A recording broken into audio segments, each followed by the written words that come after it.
Rare Gem Productions proudly presents Entrepreneurially Thinking.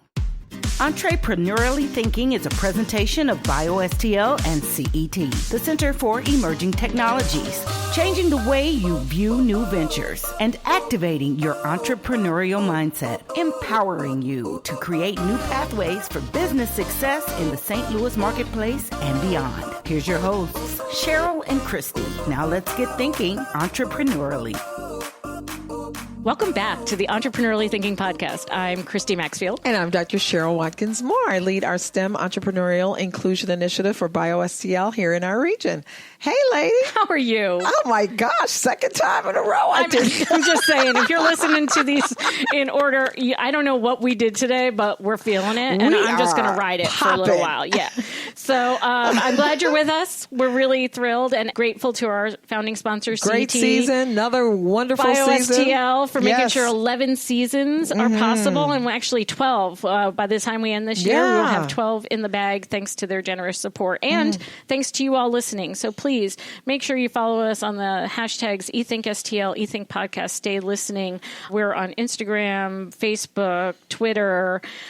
We're on the Googles. We're on the Googles. Talk to Siri, talk to Alexa, say, find Entrepreneurially Thinking and for listen me. and subscribe and do your thing. And there you go. Find us and be with us. Also, plan to be with us on October 18th. Yes. Because that is when Vision 2019 is scheduled for this year. Kicks off. It is the region's largest and only inclusion innovation conference. Yes. We'll be celebrating, educating, and supporting women, people of color, immigrant entrepreneurs, and existing business owners. So you guys really want to come out. Help make sure that we've really put together this interesting, we think it's interesting, lineup of roundtables and discussions, a lot of ways to work on your business, but also on yourself as an entrepreneur. So we're excited. And we're bringing Cedric Cobb. We are. So of the Shark Tank fame. Yes. And really, if it wasn't Cedric, I wouldn't be talking about the Shark Tankage. Exactly. But love me some Cedric. So and he got an investment. Got some money. So we'll hopefully be hearing that story on October 18th. And we hope you'll be there. So make sure you check out visionstlewis.com for more information. So, yes.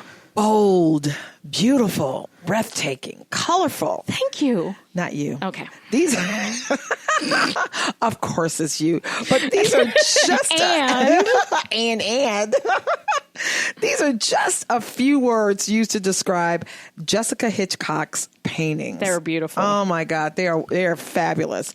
Our guest today is an artist whose collections have been displayed in several galleries, group exhibitions, and events, most notably the CEO Forum and the Coffee Art Exhibition at the Metropolitan Pavilion in where? Manhattan.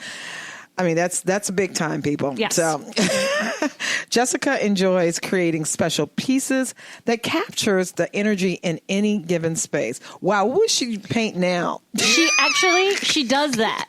She goes places and does live painting. There'd be a whole bunch of purple and red and all kinds of stuff going on here. Wow. Probably. So if you love art that brings color to your world, and if you want to know what inspires these bold works of arts, then you better stay listening.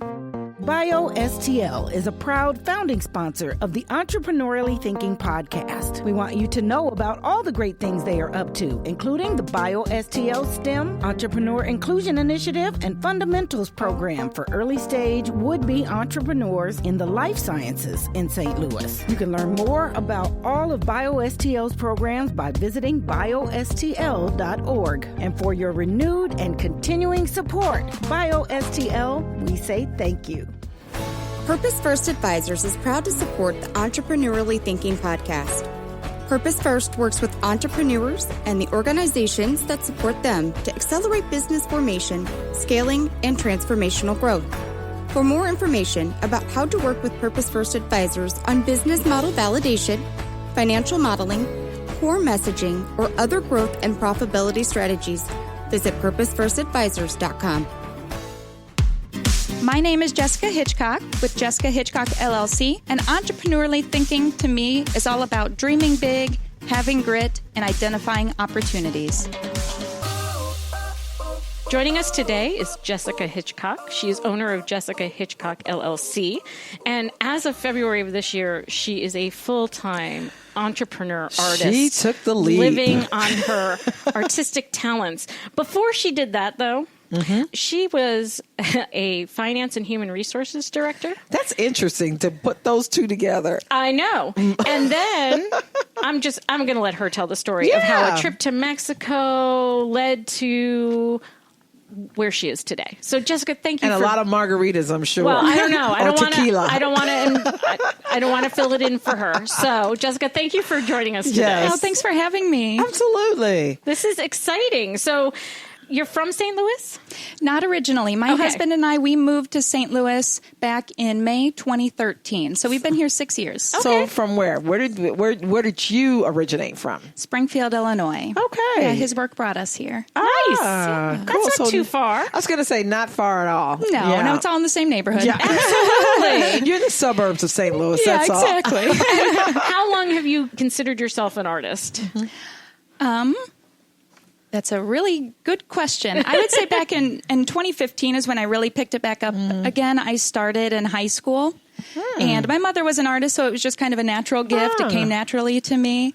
But yeah, in high school I started. Was she working in the same medium you are with painting? Or No, she was an oil painter. okay. And so her paintings look a lot like Bob Ross's. Okay. You know, kind of the same thing. So if you see my artwork. We love happy clouds. I love happy clouds, happy accidents. Yes, all of that. Happy trees, all the happiness. Yes, all the happiness. Okay, but that is not your style. That is not. Mine is more bright and bold and colorful, and it leans a little more abstract per se. It's not as realistic. So, So were you a kid with crayons, always coloring, or you said you really got into it in high school? Or you were a creative child? yes, I'd say I was a creative child. I always was doing crafts and arts and crafts and everything like that. So that was perfect. Yeah, because that was not my thing. Well, it may have been my thing, but not enough for it to turn into I was going to say thing. crayons were good to melt down to see the science side.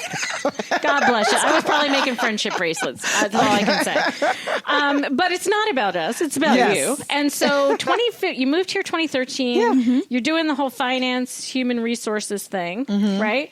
And you're picking back up in your art. Yes. So to take a step back, Please, and the story really. Take us through the story.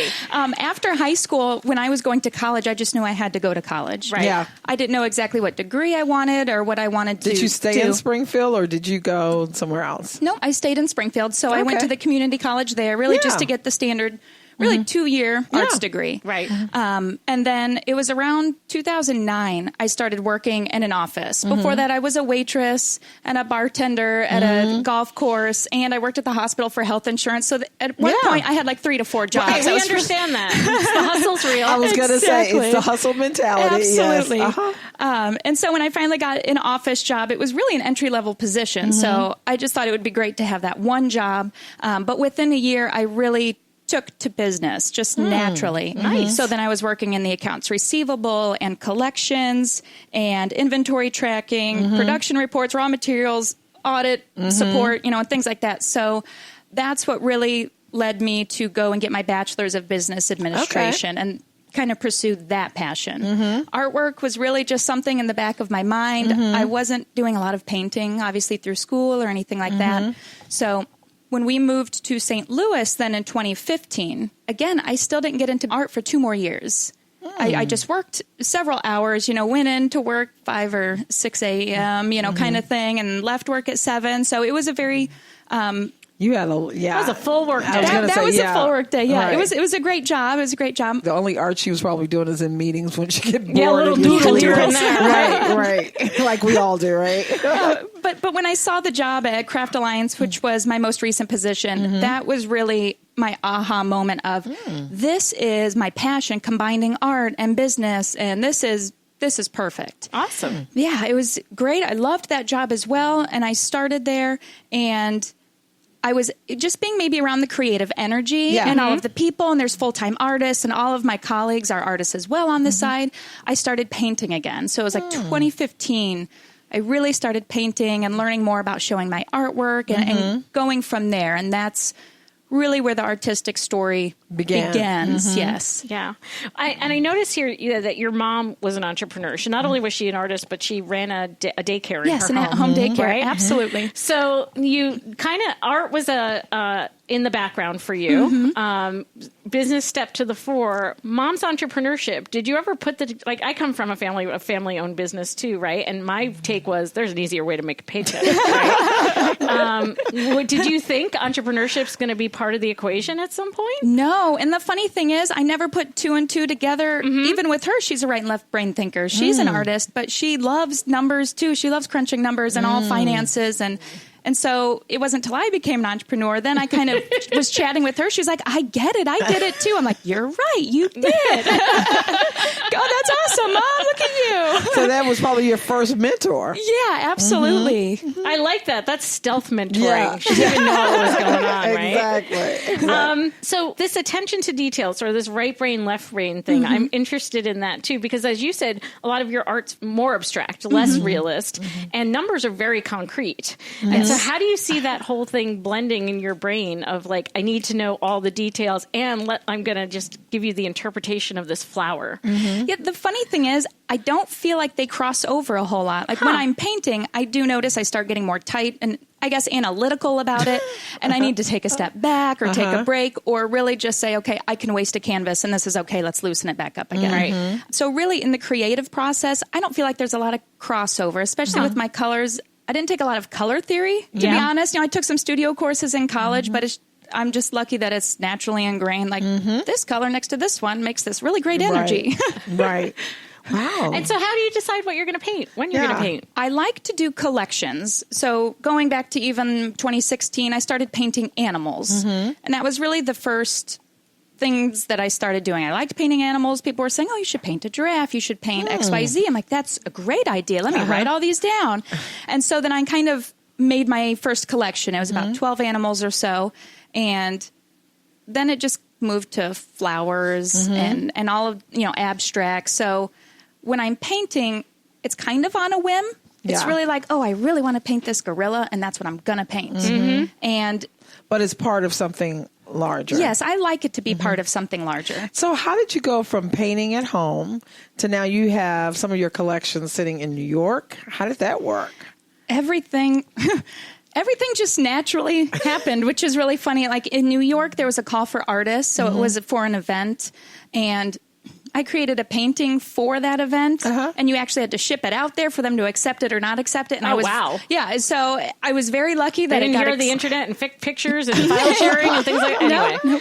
No, I didn't have to do that. Luckily, they accepted it, so I didn't have to ship it back. Someone bought it. One of the CEOs actually of the event that was putting it together ended up purchasing it, so I was very honored for that situation. So was this part of the CEO forum, or is that something different? It's the same event. Okay. So it was the Coffee Art Project, which was a full-on event taking place over a weekend. And then Thursday was the day that they invited all the CEOs from all of these coffee companies to come and kind of have a VIP event. And they only chose maybe 6 artists from the whole exhibition to be part of that. Nice. Very cool. Yeah, thank you. Yeah. But I'm going to go back just a little bit. So they happened naturally. I know in hindsight it feels very natural. At the time, though, what did you think was going to be the transition point? Were you going to always do finance and HR and just paint on the side? Or, I don't know, I just want a little bit more insight into the magic of like doing it as a hobby, working at Craft Alliance, and then now you're able to go full time. What does that look like for you? I never ever expected to be a full-time artist. That wasn't even on my radar. I didn't even know you could make a full-time living out of it. I was like, living in a shelter. I had no idea. So when I got the job at Craft, I was in a cave on a mountain. Who knew? Who knew this is a thing? So when I started at Craft Alliance in that position, I thought that's what I was going to be doing for forever. I mean, it's such a fulfilling job. I'm living my passion, and I feel like I'm doing something great for the community. So it was, it's a great non-for-profit. So that was perfect. I would say it had to be around 2017 was like when the curtains were drawn, when this idea of the starving artist is no longer valid. I met artists on Instagram that were hosting workshops, and they were, teaching the business side to art.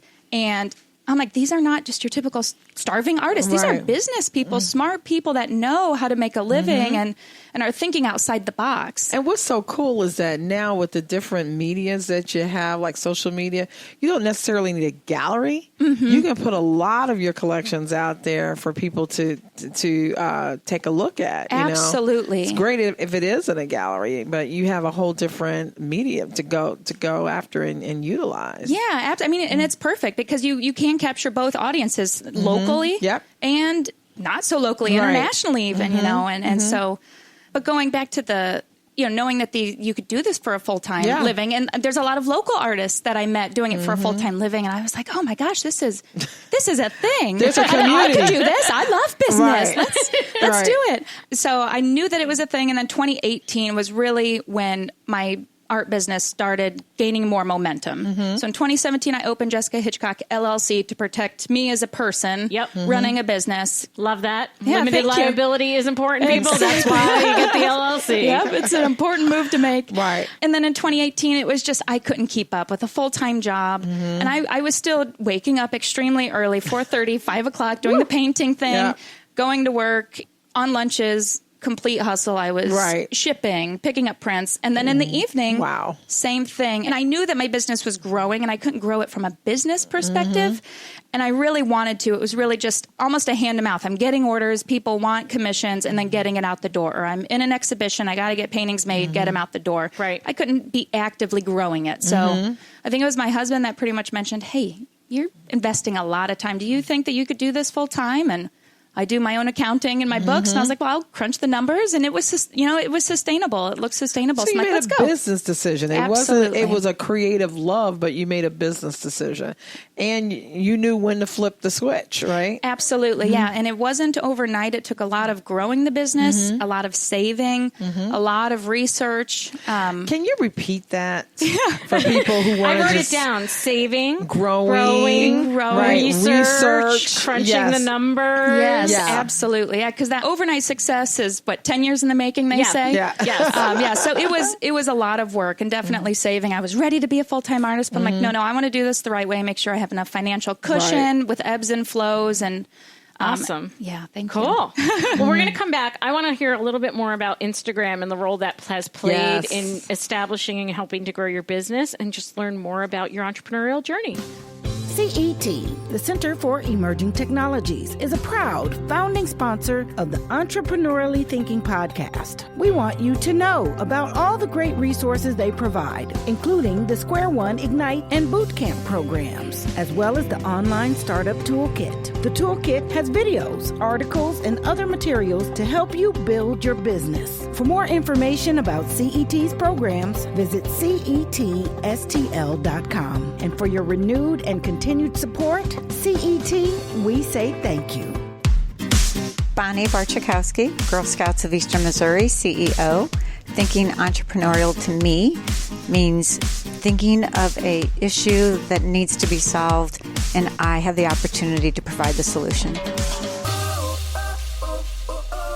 When I did my first startup, I crunched the numbers too. I'm not a finance person, but I crunched my numbers my way.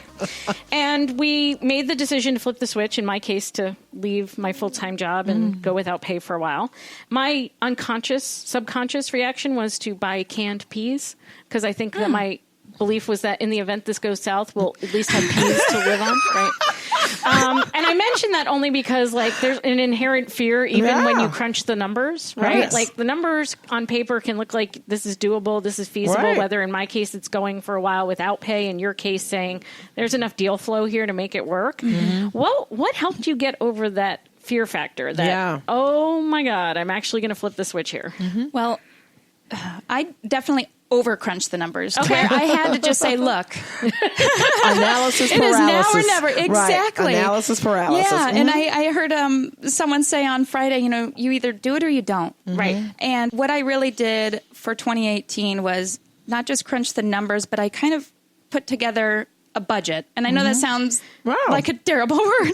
No, we love those words. Like, we train entrepreneurs. Yes. And so we want them to do all these things like save and grow and research and write a budget and crunch the numbers again. Right. And then have a conversation with somebody else about all of it. Fantastic. So please, you made a budget. Yeah. And I Take notes, people. Yeah, absolutely. So, and I would always recommend at least having 1 year of solid financials. Yeah. And so I took my 2017 numbers and I looked at the detail, like these were big months, these were slower months, Yeah. what the cycles were. Ebbs and flows. Yeah, absolutely. And really gain that kind of perspective. And when eventually you do just have to take the leap, right? There's never a time where you're like, yes, absolutely. It's like, I think this will work. December 13th at 2:00. That's when it's profitability. Perfect. Let's go. Absolutely. I made sure I got to that number of savings. And once I got there, it was actually kind of scary because I thought, now I've really got to do it. Yeah. Like, and I made sure, and everybody's different when they tell people that they're going to do things. Some people don't.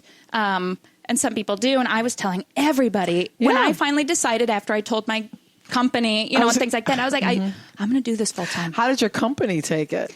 It was sad. Okay, they were really bummed to lose a great finance HR person in the nonprofit and I was world. sad. I bawled to my boss. I was actually like ugly crying. I'm like, I don't know why I'm so emotional about this. But maybe that could be a potential customer of yours. You never know. Absolutely. Yeah, I don't think there's ever really a time. You just do your best to set yourself up for success, and then you just take the leap and go. But it's just like we tell a lot of entrepreneurs, it's not like when you take this leap that all your skills are gone.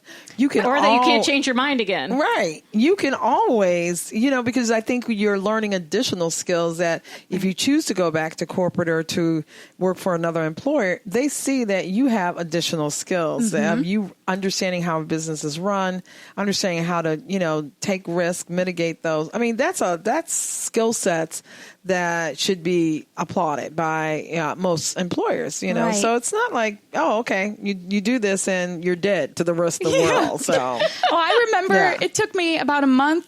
Was it a month and a half after going full time to realize that because you get, I had this instant fear. I remember in March crying, like, I can't fail, like putting this pressure on myself. And then I'm like, wait. Right. I do bookkeeping. I have this business acumen. I got a good plan B in the event that I need. There's no such thing as failing. It doesn't look like anything. And it's okay to fail. Exactly. You learn a lot with failure, and it can help reposition your business. Yeah. So I'm excited also to just delve a little bit more into the Instagram piece. So before I ever met Jessica in person, we showed up at the Arch for a photo opportunity not too long ago. A colleague of ours, Darcella Craven, told me I needed to follow her on Instagram. And you mentioned earlier that you were actually connecting with artists who were working their art as a business long before you made that leap, and Instagram was one of the ways to connect. So how has that really played into your particular story about being able to go full-time? It has been probably the best resource ever. Yeah. We have so many great local artists and so many that are full-time, but there's something about, and especially when you don't know these people face-to-face, you become really good internet friends, and everyone's at different stages. Yeah. And you learn from them also on their marketing and like, well, what are they posting? What are they talking about? And then sometimes when they've been doing it for a long time, they have workshops and you can learn a little bit more. So not even just from the learning aspect, which has been fantastic, but also the opportunities that being on Instagram has presented and using specific hashtags. I mean, my artwork is in different countries, and I would say about 3 of those different countries are because these people saw me on Instagram. Right. Wow. And different opportunities, even for being in the St. Louis Magazine this month, they found me on Instagram. Congratulations. Thank you. Yeah, Thanks. that's great. So I would say just for so many opportunities, it's been, and I can't think of the word I'm looking for, but it sounds like it's been critical, right? That it's an instrumental part of your business plan, right? This isn't, some folks think of social media as the add-on after other things get done, right? Or part of a larger marketing strategy. Right. And it seems to me that fundamentally, as you were building your business, Instagram was at the I guess that's the fulcrum. Like it was the fulcrum and allowed you to get that leverage, right? And thinking about how that particular analogy works. Like what we talked about before, you can reach so many more people than just being a local artists. Right. And if you didn't have that media today, that medium and going on Instagram and being able to showcase your art,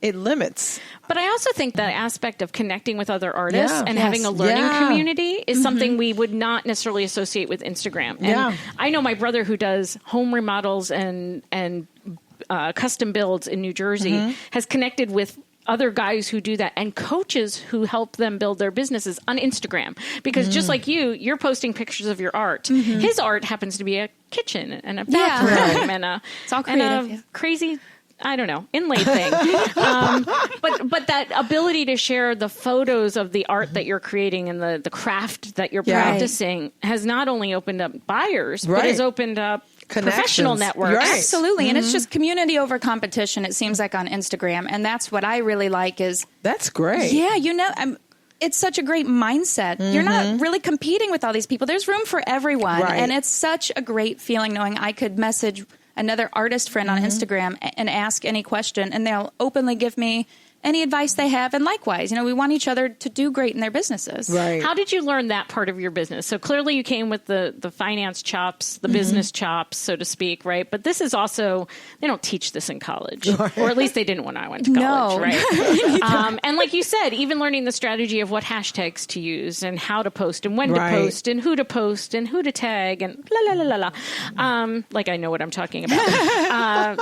Was that something you actually invested time in figuring out, or have you worked with a firm to figure that out? Well, with different aspects of social media. So before realizing the power of social media and before Instagram was popular, it was Facebook. So there's a company in Springfield, Illinois that worked with me called Systemax. And they taught me, and this was when Facebook was big, and this had to be in 2016 that they were helping me before I even knew it'd be full time, teaching me the analytics, how to read those and all the insights. Where to post, what time to post. Exactly. Yeah. So that set that up, and that's what grew that part of the business, because that's when I started getting more people like, oh my gosh, Jesse's a painter. I had no idea. Right. Yeah. And then investing the time on Instagram, my Instagram started as just a personal account. Right. And then I, started following other artists and watching what they were doing.